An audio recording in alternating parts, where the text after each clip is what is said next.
Olá, graça e paz a você que acompanha o canal Acessando a Graça pela Fé. Eu sou o pastor Lucimar Soares e esse é o quadro É Bíblia. Dessa vez nós vamos estar respondendo a interação do nosso amigo inscrito no canal, o Anderson Silva, que quer saber sobre é bíblico guardar o sábado? Então segue vendo esse vídeo que depois da vinheta nós vamos trazer iluminação da parte da palavra sobre esse assunto.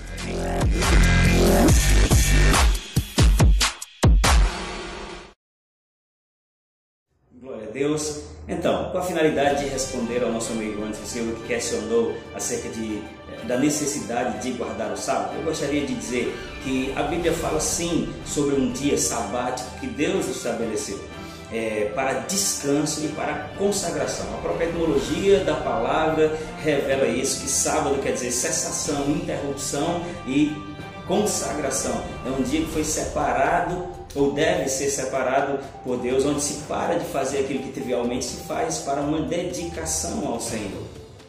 Capítulo 2, versículo 2 de Gênesis mostra: no sétimo dia, Deus já havia concluído a obra que realizara, nesse dia descansou. Abençoou Deus o sétimo dia e santificou, porque Ele descansou de toda a obra que realizara. Quando eu e você, que somos pessoas inteligentes, julgamos que Deus, por ser Todo-Poderoso, necessariamente não se cansaria por fazer algo que fez falando, mas ainda assim ele disse: descansou Deus da obra que realizara. Fica claro que Deus aí estava estabelecendo um princípio de ensinamento, porque tudo que foi escrito para o nosso ensino foi escrito para os homens, para a humanidade entender que há necessidade de no ciclo comum da sua vida haver uma parada em tudo aquilo que se faz para se dedicar, para se consagrar a Deus. Na continuidade da história bíblica, nós vemos que na relação de Deus com Israel, com base na antiga aliança, esse dia de descanso ele foi inserido aos costumes e à lei mosaica e à lei de Moisés, sendo guardado especificamente o dia de sábado. Deixa eu ler alguns textos para você entender que a observância do dia de sábado em si é algo que faz parte do pacto restrito de Deus para com Israel, para com o povo judeu, não para com a igreja. Mas deixa eu comprovar isso com você, para você através dos textos. Veja o que diz em Êxodo capítulo 31, versículo 16: guardarão, pois, o sábado os filhos de Israel, celebrando nas gerações como um pacto perpétuo entre mim, novamente, e os filhos de Israel. Será ele um sinal para sempre, porque em 6 dias fez o Senhor os céus e a terra, e ao sétimo dia descansou e achou refrigério. Deuteronômio 5,15: lembra-te de que fosse escravo no Egito, e que o Senhor, o teu Deus, te tirou de lá com mão poderosa e com braço forte. Por isso o teu Deus te ordenou: guardes o dia de sábado. Amados, existe uma confusão muito grande no seio da igreja acerca de como interpretar as revelações bíblicas, e ela própria diz sobre si que ela não é de particular elucidação, mas existe uma base que é muito imprescindível para o entendimento da palavra, e essa base é que a Bíblia trata especificamente com 3 grupos de pessoas: gentios, judeus e igreja. Quem são gentios? Gentios é de Adão até Abraão, que foi o primeiro judeu, e todos aqueles que não têm uma aliança com Deus. Então, judeus, a partir de Abraão até a era da igreja, aqueles que tinham a aliança da circuncisão, a aliança de sangue, a aliança do corte do prepúcio, que fazia do homem um judeu. Então você sabe que Abraão foi o primeiro judeu, a nação de Israel nasceu em Abraão. E ainda existe um terceiro grupo que lá em Efésios 2:10 diz que quando Jesus veio, ele anunciou a paz aos que estavam distantes e aos que estavam perto. E a Bíblia diz: dos dois ele fez um, destruindo o muro, a inimizade e promovendo a paz. O que quer dizer dos dois ele fez um? De gentios, povo sem Deus, sem aliança, e judeus, ele fez um novo homem, que quer dizer a igreja, eu e você. A Bíblia fala sobre a nova criação. Portanto, se alguém está em Cristo, é nova criatura, as coisas velhas já passaram, tudo se fez novo. Precisa de muito tempo para se explicar sobre isso, mas é importante lançar essa base para você entender.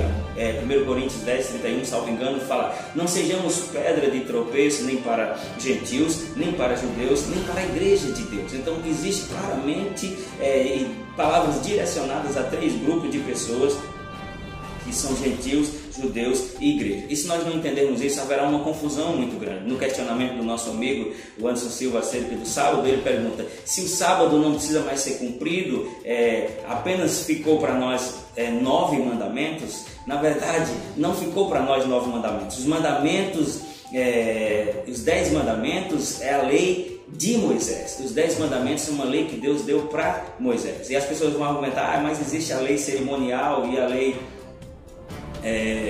judicial. Mas na verdade, amados, essa lei foi algo que foi dada para Israel, para avultar o pecado, porque Israel estava se perdendo em função do pecado. Nós vamos gravar um outro vídeo falando, é bíblico viver sob os princípios da lei, estando na nova aliança como nós estamos? Então, essa confusão é que tem trazido uma vida aquém daquilo que Deus planejou para a igreja. É muito importante a gente entender o que a Bíblia diz, que as coisas da antiga aliança são sombras dos bem-vindouros, apontando para algo que aconteceria de forma plena e perfeita em Cristo. Então, se Deus trata com 3 grupos de pessoas, gentios, judeus e igreja, o padrão para a igreja é o mesmo padrão para Israel. Vejamos o que Paulo fala sobre isso. Você deve saber até melhor que eu, que Paulo escreveu por revelação 70% dos ensinamentos neotestamentários, ou seja, ele escreveu praticamente todas as cartas que, diga-se de passagem, são cartas que cumprem aquilo que Deus falou com Abraão lá no começo, que em sua descendência seriam benditas todas as nações da terra e não somente Israel. Então, Paulo foi apóstolo aos gentios. Paulo foi aquele que fundamentou a igreja fora dos limites de Israel. E nós vamos ver o que Paulo fala sobre isso, sobre esse costume de guardar o sábado. Aqui em Gálatas 4, versículo 9, quando Paulo trata sobre isso, ele fala com pesar, inclusive com receio do comprometimento de valores doutrinários. Deixa eu falar a palavra ou ler a palavra que fica melhor para você. Diz assim, capítulo 4 de Gálatas, versículo 9: mas agora, conhecendo a Deus, ou melhor, sendo por Ele conhecidos, Paulo se dirigindo à igreja da Galácia, como é que vocês estão voltando àqueles mesmos princípios elementares, fracos e sem poder? Querem ser escravizados por eles outra vez? Versículo 10, e eu quero dar ênfase no 10, ele diz: vocês estão observando dias específicos, meses, ocasiões específicas e anos. Temo que os meus esforços por vocês tenham sido inúteis. Essa fala de Paulo é uma fala de advertência em função da igreja da Galácia abandonando a revelação acerca da justificação por meio da fé e se apegando novamente às práticas. E aqui ele enfatiza: vocês têm observado dias especiais, meses e ocasiões específicas e anos. A Bíblia diz: a realidade, porém, está em Cristo. Nunca, amados, vai estar condicionada a mim e a sua salvação a uma prática cerimonial. Mas eu quero ainda continuar lendo para você entender. Veja Romanos capítulo 10, versículo 4. E isso é crucial, isso é fundamental para a igreja entender. A Bíblia diz em Romanos 10, versículo 4: porque o fim da lei é Cristo para a justificação de todo aquele que crê. O texto que faz a contrapartida disso, ou que dificulta a compreensão disso, é que a própria Bíblia diz que nem um tio ou um jota da lei seria abduzido, seria retirado sem que ela se cumprisse. Mas a mesma Bíblia que diz isso, diz que o fim da lei é Cristo e que Ele veio e cumpriu. Entenda isso em nome de Jesus. Quando nós cumprimos algo, não se tem necessidade de cumprir de novo. Eu vou te instruir a ler o livro de Hebreus, que fala sobre essa transição de aliança. E em um dado momento ele diz: aquilo que está velho, antiquado, está a ponto de desaparecer. Quando o escritor aos Hebreus, por revelação, começa a estabelecer os princípios que regem o pacto e a aliança, ele diz que uma aliança não pode ser mudada até que o seu testador morra e se estabeleça um novo testamento, um novo pacto, uma nova aliança. E foi isso que aconteceu com Cristo. Sobre não ser tirado nem um tio nem um jota até que tudo se cumpra. A Bíblia diz que o fim da lei é Cristo, porque Cristo cumpriu perfeitamente a lei. De fato que a Bíblia diz que Ele cumpriu as justas exigências da lei para que nós não fôssemos escravos dela. Para não ficar apenas nas minhas palavras, se você puder ler comigo Romanos no capítulo 8, a partir do versículo 1, diz assim: portanto agora o que? Nessa dispensação, nessa aliança que eu e você fazemos parte, na dispensação da igreja, diz: portanto agora já não há condenação para os que estão em Cristo Jesus, Porque por meio de Cristo Jesus, a lei do Espírito da vida nos libertou da lei do pecado e da morte. Porque aquilo que a lei de Moisés fora incapaz de fazer por estar enfraquecida pela carne, Deus o fez, enviando o seu próprio Filho à semelhança de homem pecador, como oferta pelo pecado, e assim condenou o pecado na carne, a fim de que as justas exigências da lei fossem plenamente satisfeitas em nós, que não vivemos segundo a carne, mas segundo o Espírito. Nós sabemos que a nossa justificação não é por nossas próprias obras, mas por aquilo que Cristo fez. E a Bíblia diz que Ele cumpriu as justas exigências da lei para que essas exigências também fossem em nós satisfeitas, porque nós não vivemos mais pela prática delas, mas vivemos segundo o Espírito. É muito importante, amados, eu e você entendermos de forma definitiva que nós estamos numa nova aliança, numa nova e superior aliança. Amém? Hebreus capítulo 8, versículo 6 diz assim: Agora, porém, o ministério que Jesus recebeu é superior ao deles, assim como também a aliança do qual ele é mediador é superior à aliança antiga, sendo baseada em promessas superiores. Quanto ao sábado, quando Jesus estava no seu ministério terreno e ele fez coisas no sábado, contrariando assim as bases do legalismo religioso daquele tempo, ele foi questionado quase como se fosse um transgressor. Ele usou com base no exemplo do próprio pai. Ele disse: meu pai trabalha todos os dias e eu também. Ele quis dizer que não tem a ver necessariamente um dia da semana que possa impedi-lo ou proibi-lo de fazer qualquer coisa. E em Hebreus, amados, só para corroborar, para reforçar aquilo que eu falei na abertura do vídeo, que existe sim um dia sabático, que existe sim um dia de descanso, um dia de consagração. Hebreus apresenta Jesus como ele sendo o próprio sábado. Hebreus fala sobre o descanso, que aqueles que creem entram neles, da mesma forma que ele diz que aqueles que nunca creram, nunca puderam entrar no descanso. É só você ler Hebreus capítulo 4 e você... Isso mesmo, Hebreus capítulo 4, e você vai entender. Mas eu quero ler algumas coisas só para lhe ajudar. No capítulo 4, no versículo 9, ele diz assim: assim, ainda resta um descanso sabático para o povo de Deus. Aqui já está falando da aliança. E ele diz assim: pois todo aquele que entra no descanso de Deus, descansa de suas obras, como Deus descansou das suas. O versículo 14 do mesmo capítulo diz: portanto, visto que temos um grande sumo sacerdote que adentrou aos céus, Jesus Cristo, o Filho de Deus, apeguemos-nos com toda a firmeza à fé que professamos. Então fala sobre o descanso e fala que esse descanso está atrelado, intrinsecamente ligado à obra consumada de Cristo. Cristo é o nosso descanso, Ele é a nossa consagração, o próprio Cristo é o nosso sábado. Amém? É preciso que a gente entenda de forma definitiva que um novo pacto, uma nova aliança foi estabelecida, de forma que substituiu a aliança antiga. Eu já falei aqui que Paulo ele foi um apóstolo para os gentios, que pregou a igreja gentílica. E como pregador aos gentios, Paulo nunca ensinou sobre guardar o sábado. Leia todas as cartas de Paulo, de Romanos em diante. Você nunca vai ver Paulo ensinando eles guardarem o sábado. Pelo contrário, o que Paulo diz sobre a lei é que a lei era sombra dos bens vindouros. Colossenses no capítulo 2, no versículo 16 diz: portanto, não permitam que ninguém os julgue pelo que vocês comem ou bebem, ou com relação a alguma festividade religiosa, ou a celebração das ruas novas, ou dos dias de sábado. Essas coisas são sombra do que haveria de vir. A realidade, porém, se encontra em Cristo. Amém? Precisamos entender que houve uma mudança de lei, houve uma mudança de pacto, houve uma mudança de sacerdócio. Amém? A era da igreja substituiu a dispensação da lei.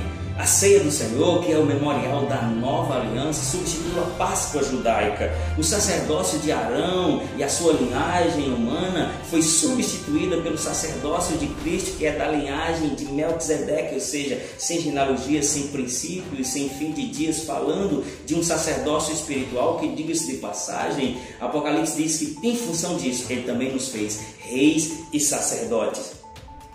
Então, Paulo foi um apóstolo aos gentios. Paulo foi um apóstolo que pregou a uma igreja não judaica e ele não ensinou nada acerca de guardar o sábado, mas ele ensinou acerca de consagrar-se ao Senhor, de dedicar-se ao Senhor. Eu queria ainda ler com você para nós fecharmos esse vídeo, espero que tenha trazido iluminação suficiente, a carta de Paulo aos Romanos, no capítulo 14, a partir do versículo 4, diz assim: quem é você para julgar o servo alheio? É para o seu Senhor que ele está em pé ou cai, e ficará de pé, pois o Senhor é capaz de sustentar. Versículo 5: há quem considere um dia mais sagrado que outro, há quem considere iguais todos os dias. Cada um deve estar plenamente convicto em sua própria mente. Aquele que considera um dia como especial, para o Senhor assim o faz. Aquele que come carne, come para o Senhor, pois dá graças a Deus. E aquele que se abstém de comer, para o Senhor se abstém e também dá graças a Deus. Estou lendo na versão NVI, versículo 7 do capítulo 14 diz: pois nenhum de nós vive apenas para si, e nenhum de nós morre apenas para si. Se vivemos, vivemos para o Senhor, e se morremos, morremos para o Senhor. Assim, quer vivamos ou quer morramos, pertencemos ao Senhor. Versículo 9 diz: por essa razão Cristo morreu e voltou a viver para ser Senhor de vivos e de mortos. Deixa eu te dizer, encerrando esse vídeo, que o grande problema nessa questão do legalismo é quando nós apresentamos essas coisas como necessárias para complementar a obra consumada de Cristo. Eu não estou aqui como detentor da verdade, nem tenho a menor pretensão de julgar quem guarda sábado ou quem deixa de guardar, porque a Bíblia diz que quem faz isso, faz para o Senhor. Mas quando essa compreensão ela começa a afetar a minha consciência de justiça, eu estou debaixo de uma nuvem de legalismo que compromete a obra consumada de Cristo.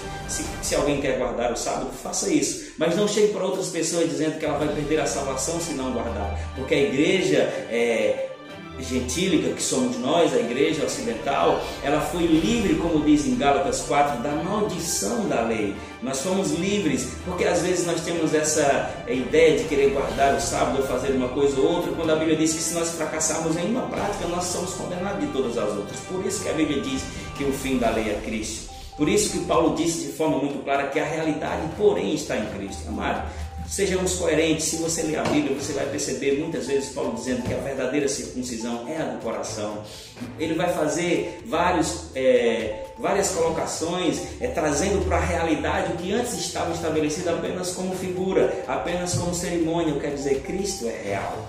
A sua salvação já foi comprada, já foi paga. Nós estamos debaixo da graça e não debaixo da lei. O pecado não tem mais domínio sobre vós. E os mandamentos que nós temos que guardar amarás a Deus sobre todas as coisas e ao teu próximo como a si mesmo, o que vai reger e fundamentar a nossa vida cristã. Não é a prática da lei, mas é a fé, porque o justo viverá pela sua fé. O que nos faz perdoados é ter crido na obra de Cristo. O que nos faz aceitos é ter crido na justificação. E o que vai nos levar para o céu é, como diz em Romanos, no capítulo 10, versículos a partir do 8, a palavra está perto de ti, na tua boca e no teu coração, a palavra da fé que pregamos, porque com o coração se crê para a justiça e com a boca se faz confissão para a salvação. O que vai nos fazer salvos é crer que Cristo nos justificou. O que isso quer dizer? Ele levou os nossos pecados. As práticas, mas elas comprometem o entendimento da revelação sobre Cristo. Quando você tiver um tempo, leia Colossenses capítulo 2, ele vai dizer: se vocês já foram libertos em Cristo, por que novamente estão se submetendo a práticas? Não pegue, não manuseie. Ele diz: essas coisas têm a sua aparência de sabedoria com pretensa religiosidade e severidade contra o corpo, mas não tem poder para refrear os impulsos da carne. Então,